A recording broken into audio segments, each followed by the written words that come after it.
Yo, what is up YouTube? And today we are revisiting the targeted summon that is available at the start of your account creation, mostly because we have another new server coming online tomorrow, and I just wanted to talk about what characters you should go for.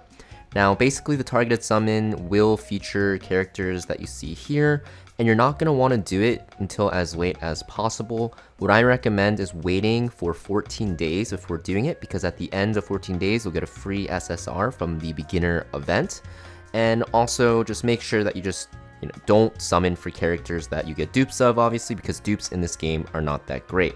Now, without further ado, I'm going to tell you the top 4 picks you can choose from this. Just choose the one that you want, honestly, but there's going to be one that shines a little bit more than the other 3. So at the number 4 spot, we have Rilmocha. Now, Rilmocha is an extremely powerful DPS for one of the areas of content you'll be farming pretty much solely in the late game for speed gear. And she's very good because she has the fastest runs there. Now, she has this S3, which is going to basically make it so that if you kill an enemy with this, you'll splash damage onto other enemies. So it makes it really good for one-shotting, like waves and stuff like that, like AoE situations. Her other skills are just a little bit lackluster. You're mostly playing her for the S3. That makes it so that she is very good at speed clearing. The only thing is you need to guarantee that you one-shot with this, so it makes it so that she's harder to gear, especially for Doki Doki, which is an area of content you'll be farming.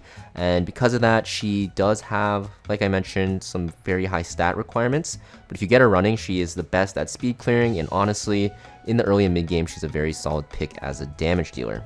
Next up, we have Rosa. So Rosa is a very solid DPS as well. She has a passive where it makes it so that if she has this debuff that she has on the enemy, basically she'll follow up and attack with it. And you can apply this with your S3 and your S1. Anything that you attack with Rosa, if she crits, she'll land it. She also has this crit chance up buff, which will make it so it's easier to gear your team, which is very nice, and also speed down. And she also has a very hard-hitting S1 single target attack. She's a blue DPS. There's not really a lot of good blue DPSs in the game, and she's very, very solid in Doki Doki. You can use her in Aurora, and just in general content where you need single target damage. The only problem with her is that her AoE damage is not that great. Even though her S3's AoE, in long fights, she's gonna have to just single target down enemies, and also she's very stat hungry as well. Her base stats are pretty low, so you do need good gear on her, and she does require a lot of setup around her to make her work.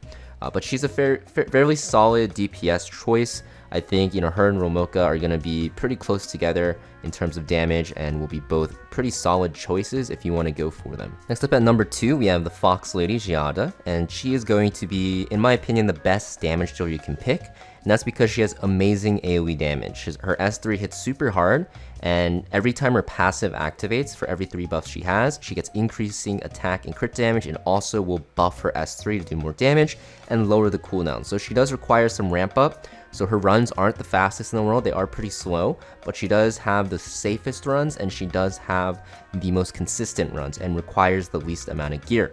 She does require a good supporting cast. You want to just bring her with buffers, but it makes your runs very safe because you're just running 4 tanky supports with her, and they kind of just buffer. Very good for Doki Doki, also good for Aurora.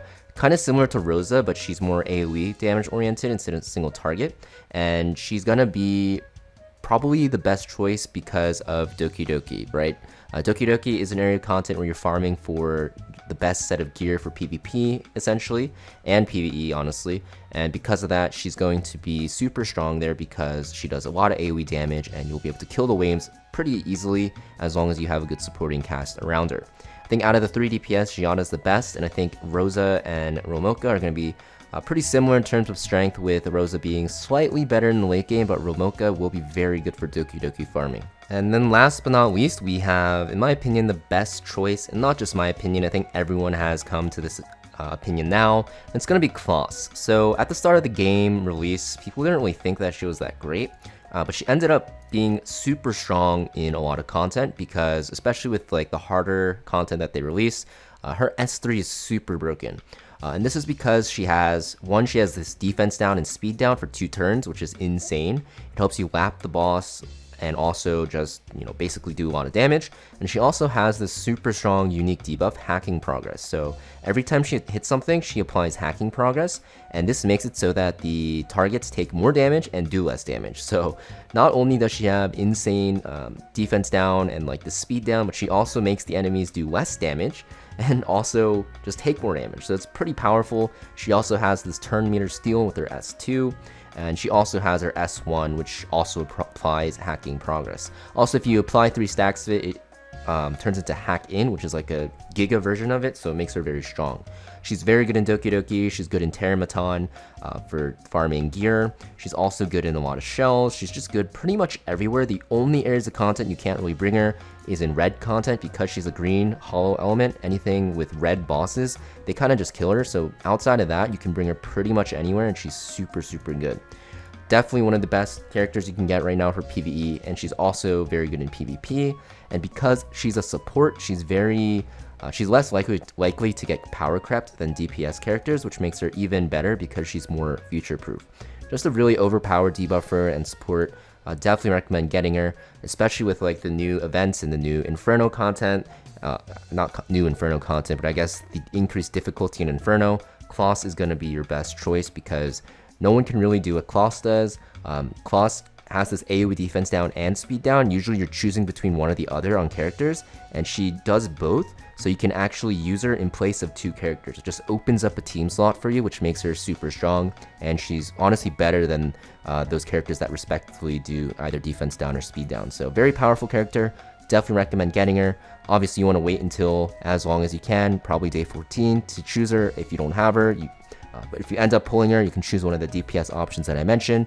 But if you don't have any of these 4 characters, I definitely recommend Kloss. But yeah, thank you for watching, guys. Hopefully you guys found this video helpful. If you guys are new to the channel, make sure you guys hit that like and subscribe, and I'll see you guys next video.